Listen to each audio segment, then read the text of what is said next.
Unlike any other consumer who's there for any other category of brands, there is enough and more data which is available in terms of the insights, the behavior, the decision making pattern of that consumer.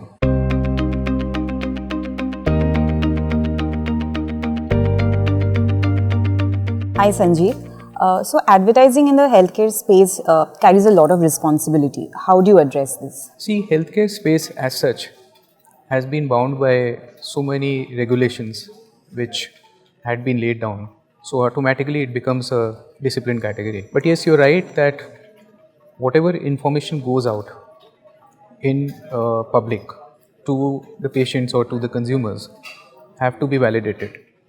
And here is where there's responsibility that as healthcare communication agencies to get information from doctors, validate information from doctors and the other healthcare professionals before it is being rolled out in the public or even to the general masses. How do you see the landscape of healthcare communication evolving in India?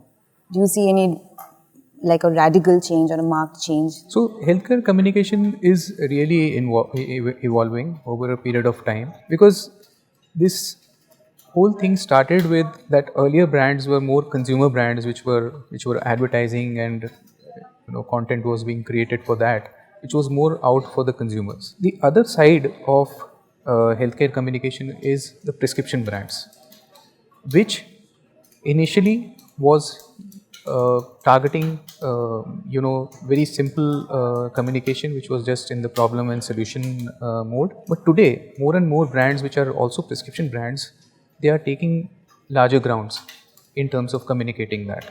So let's say it is not just promoting my brand, how my brand is better than the other.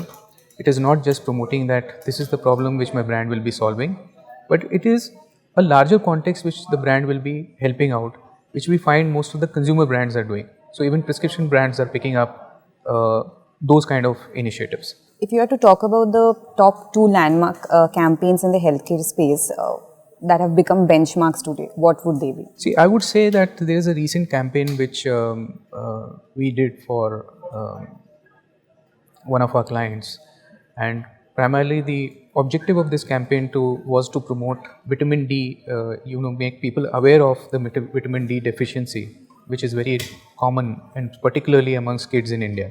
We all know that the biggest source of this vitamin D3 is sunlight. And the second part which we picked on was an interesting study which came in. This study showed that the effective sunlight time is during the noon time, which was a radical shift between what the earlier perception was, that early morning sunlight was important. Right. And we created a campaign which was meant for kids, which was rolled out in schools, which was known as Noon Assembly, which means the traditional way of having assemblies in school was early morning, but we shifted that timing. So it all required was just to change the timetable of the kid and spend those 15-20 minutes in the sunlight so that they get the maximum absorption of vitamin D. A little bit about sector-focused agencies. How successful is the model? I think and healthcare has two legs to it, as I said earlier. One is where there is HCP focus communication which happens, and the other is consumer focus communication. The HCP focus communication, and there is where a specialized agencies have come into picture, is very important, because see, unlike any other consumer who's there for any other category of brands, there is enough and more data which is available in terms of the insights, the behavior, the decision making pattern of that consumer. The second part is that again, this part of healthcare is very regulated. It is very scientific, and the beauty of a healthcare agency, communication agency, is to marry that science with creativity. Now, until unless the person understands that, it becomes very difficult for creating concepts or campaigns around it. So, hence, it is very important that the sector focus agency takes up the mandate, because then they are well versed with the regulatory, they are well versed with the insights of the doctors, and also they are well versed with the science part of it. Do you think high regulations and lack of specialized talent make healthcare advertising challenging? Absolutely. Regulation is a norm. Regulation is something where healthcare communication has to work, and that's the framework. Right.